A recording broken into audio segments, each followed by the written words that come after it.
From the beautiful campus of Casper College, it's time to dive into the world of Casper College athletics with another episode of the Casper College Coaches Show. Now here's your host, Phil Kohler. Welcome fans to the Casper College Coaches Show. I'm your host, Phil Kohler, as always joined by the women's basketball coach, Dwight Gennari. Coach, you guys finally get to start things. Friday, you guys are on the road at Snow College. You guys come away with an 80-64 win. Give us kind of an overview of what that looked like for you. It was a nice, overall, really nice game. We put a real good quarter together. In the second quarter, our backcourt pressure turned them over quite a bit, and we went on a nice little run. We actually built it up to a 30-point lead in the third quarter, and then, towards the end or middle to end of fourth quarter, we took some quick shots and came up empty, and they cut it down to 16. But, I would say we played 3 quarters of very good basketball and was real pleased with that, especially being our first game. Sure.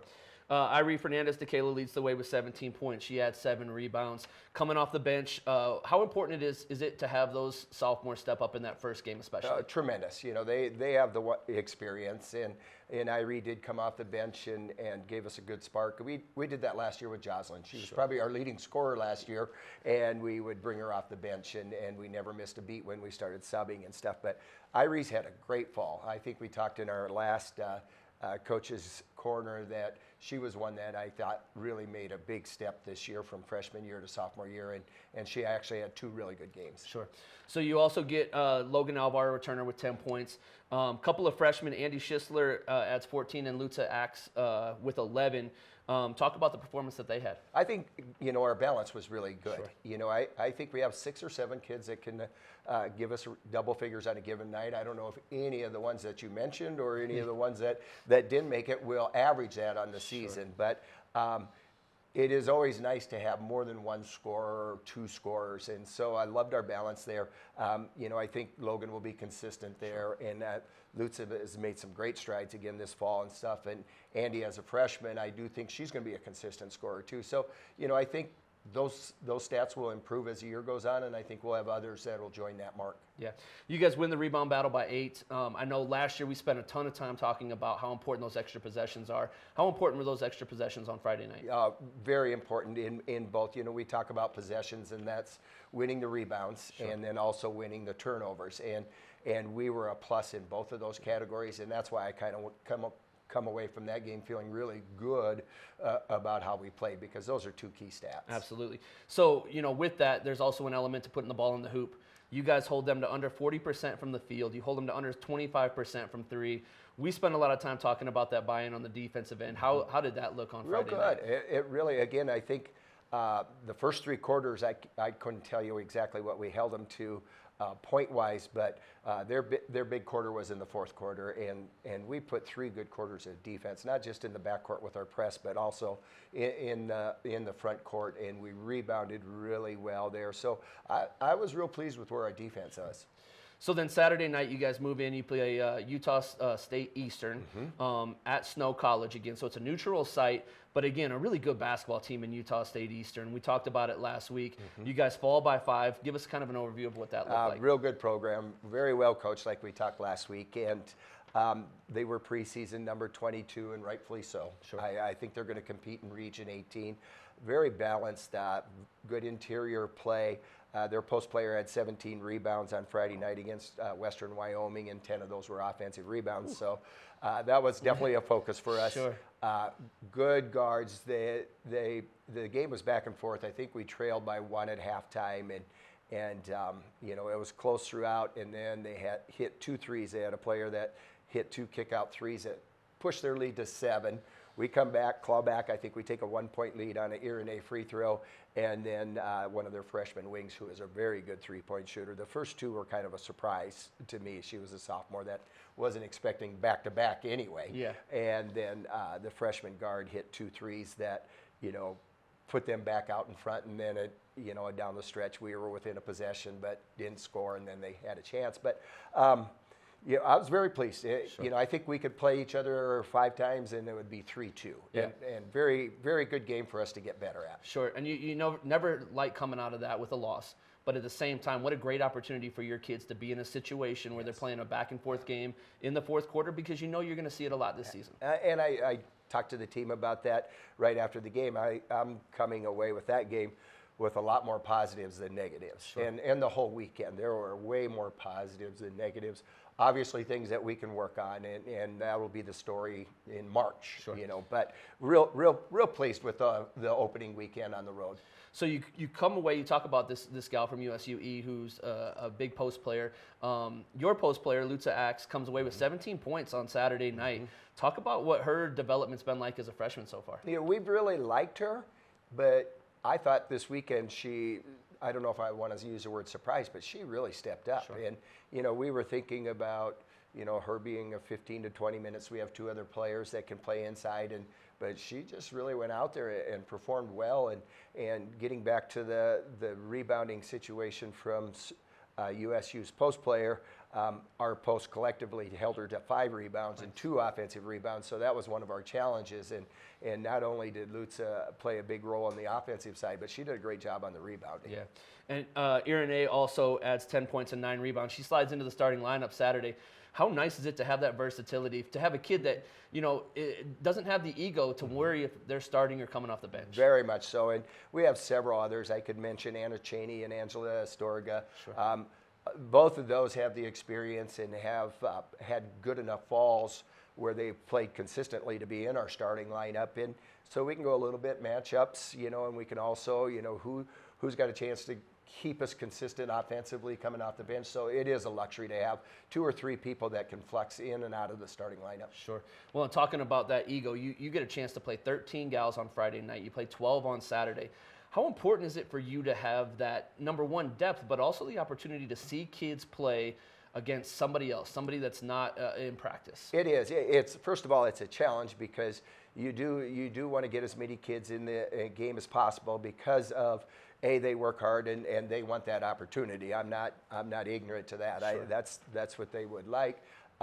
It's really hard though if you keep subbing people in, it's hard to get consistency. So it's a challenge to get 12 or 13 in there, but we do like to do that whenever possible because you never know. You're an injury away, and we talked to our team about it. Your role might be 6 to 8 minutes, or 0 to 6 minutes, Sure. But you're an injury or a situation away from going from 8 to 15. You just have to take advantage of the opportunity when you get it and keep getting better. So it's a challenge to get that many in, but we like to do it, Sure. and it does pay off down the stretch. Absolutely.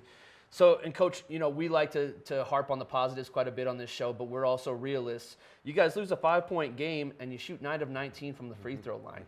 Is that going to be obviously a point of emphasis moving forward? And do you feel like that was the biggest takeaway from the game Saturday night? It was. I do think that was, I think both teams made some great plays. Both teams had some turnovers in there, but the difference was our free throws. And am I concerned about it? I'm aware of it. Sure. Because we were only 4 for 12 the night before. So that's back to back. And, I do think missing 10 free throws in a 5-point ball game has a huge impact on it. If I was going to come away with something that we need to work on, I'm okay with that. If we were losing the turnover battle by 10, if we were losing the rebound by 10, that's Sure. a big step. Yeah. And I've seen these kids shoot free throws before. I do think that's going to right itself, but you can't miss 10 free throws against a good team and expect to win, and I think that was the deciding factor. Well, and it's opening weekend, you're playing on the road. You've got 10 kids who have never played in a college basketball game before. So there's probably some nerves, Yes, especially as you get into the 3rd and 4th quarter in fairly competitive games. It is. Right? And that's a hard thing to do because, you can't go in the locker room at halftime, make your darn free throws. I mean, Sure. it's such a confidence thing. So sometimes you just bite that lower lip a little bit and just go from there. But, I think those are the things that you have to instill the confidence in and understanding that we've seen them all make free throws. But we will emphasize it in our individual workouts, and we'll emphasize it in practice by putting them in pressure situations with free throws. But, they're capable. And again, if there's a problem after a weekend, at this point in time, that's one I'll welcome. If we're saying the same thing in February, then that's too big of a trend and we got a problem. Sure, absolutely. So, Coach, looking ahead this week, you guys head back on the road, head down to Colorado, NJC on Friday night. NJC 1-0 according to their website, but they played a couple of other games that we're not 100% sure about. Ruby Sweeney-Spitzek can play. Yes. She is one of the better players that we've seen so far in Region 9. 19 points, 11 rebounds, 5 steals, 4 assists. She hits 4 threes. What are you looking forward to on Friday night? You know, I think her and Martinez are both very good wing scorers, so we are having our hands full there. She did, like what you said, she scored off the dribble, and she caught and shot really well. She's a newcomer, you know, so we don't have a lot of data on her other than that one game. Sure. We don't know if that's her best game of her career, or shoot, it could even be an average or below average game. We could, but you know, for what information we know, we're going to have to be aware of her. We have to treat her as a scorer. But Martinez is also a scorer. She is a sophomore. They actually are returning, I think, 6 or 7 players. They have 2 very solid point guards. Now Martinez and Sweeney are good scoring wings, and then they have good interior players, 2 big posts and a couple forwards. So they return a lot of experience. They got a lot better as the season went on. I think we won all 3 games against NJC last year, but going in our opening round of the Region 9 tournament, it was like a 5-point game until midway through the 4th quarter. So good experience coming back. Sweeney's definitely on our radar, along with a couple of their other players. Absolutely, and like you said, you've got an opportunity to see a team that's in your region, but on the other side, that could potentially be a 1st or 2nd round matchup as you get into the Region 9 play. No question. No question about it. And oddly enough, you get a chance to see them this week, and then they come up here next week. You guys play them back-to-back. That doesn't happen very often, but for some reason with NJC. It does. We've kind of traded weekends the last 5, 6, 7 years. We go to their place on the 2nd weekend of the season. They come to ours on the 3rd. But it is a little bit unique, but I kind of like it to see how well we can make adjustments. And we've done that over the past is, okay, we had issues with this. Can we fix it in a week? And so I do like that turnaround on a couple of the games. Absolutely, and adds to the scouting report as well, your ability to see a team, and not just you as coaches, but the players to make adjustments to having seen somebody one week and then playing them again the next week. For sure, and we talk to our kids about this. You know, if our scouting reports are 60 to 65% accurate this time of year, we feel okay about that, because there's just not a lot of data and really 0 on incoming freshmen. But, you know, hopefully we're 90, 95% accurate when we get to the tournament. So that's going to be a situation that we're going to go in with a game plan against them, and then when we actually get some a chance to play them, it's going to change the next week, and we'll see how they can adjust to that. Sure. And Coach, you guys spending a lot of time on the road early on in the season. As much as that's probably a pain with being on the bus all the time, there's got to be some positives to it too, as far as some team building. How much team building do you guys do on the road? Do you guys get to spend a lot of time together? Mm-hmm. We definitely get hours. Yes, okay. We do that, and it is unique time, because you do get to see them in a different setting other than on a basketball court or in study table. But I'm not going to lie to you, as soon as that bus pulls out of the parking lot, boom, they're out. Yeah, they're out. Not us, not the coaches, but those kids are out. Sure. I just forgot how easy it was to sleep back at that age. Yeah. But there is interaction, and there's fun. Last week, we spent a lot of time following our volleyball team, and congrats to Coach Sharman and the Lady T-Bird volleyball team. But we spent a lot of time following them on our phones at their regional tournament. But it is a fun experience, and you do get to see them in a different light. And we get dance studios every once in a while. They bring their music, and you know, I haven't seen anybody's degree in music yet, and I can kind of understand why they're going a different track. Yeah, probably a good call for most of them. They have fun with it, though. Excellent, good. Well, Coach, let's finish up. We talked a little bit about Lutza Axe and the impact that she's had as a freshman. The other freshman that's really made a big impact so far is your point guard, Andy Schisler. Talk about what she's bringing to the table and what she is able to do, and what T-Birds fans can expect to see from her this season. She's just a really nice player. She could play point guard or 2-guard or a 3-guard. And, you know, I think one of her strengths is probably going to be her scoring ability. She can get hot. You know, she could hit 2 or 3 in a row, you know, 3-pointers. And she's also good at getting to the rim. She's working on her mid-range game. Great IQ. I think she's one that, will not make the same mistake twice. She puts that in her memory bank and can avoid those. And that's what you're looking for with people that are going to play a lot of long minutes, is how consistent and can they make a change and adjustment. But really, really good IQ, really good player, working on her defense, like all of us there. She's going to have to, high school on-ball defense is different than college, and if she goes on to the next level, it's going to even be more of a challenge. So she's working on that phase there, but just really enjoyed coaching her. Great attitude. I think she loves the game, has a passion for the game. So she's a good addition. Yeah. Well, the old saying is that the point guard is an extension of the coach, right? Last year you coached Sandra Frau Garcia, who's more of a pass-first type of point guard. Andy sounds like she's going to be more of a scorer. Are you doing anything different with dealing with these two different types of players running the show?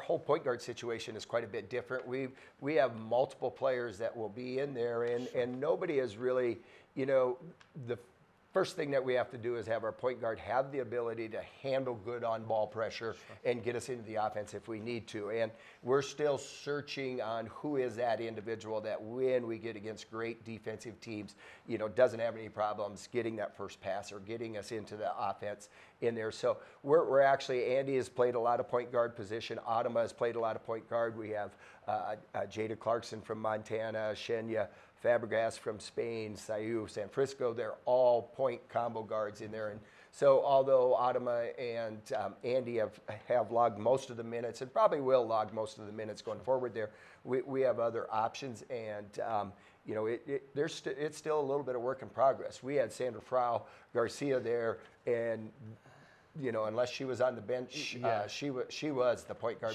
We're not to that point yet. Excellent. Yep. And of course, obviously, going to be a season-long work in progress. It is, especially when you're working with this many freshmen. It is. Excellent. You project who's going to have that ability, and then when you get on the court, it changes a little bit. But all of them are progressing, and we'll get it figured out. We'll get it clarified. Well, Coach, hey, best of luck to you Friday night at NJC. Luckily, the next week when we're having this conversation, you guys are going to be getting ready to play back at home again in front of these beautiful fans. It'll be nice. It's a challenge to get home games now. It really is tough, so can't wait. We had our scrimmage against Metro State and didn't publicize it. We had a lot of fans there. Great turnout. Yeah, it was great. So can't wait to get home in front of our fans. Absolutely. Well, again, Coach, good luck Friday night. Fans, remember, always shoot for the stars, because even if you miss, there's always a chance for an offensive rebound. Thanks for joining us.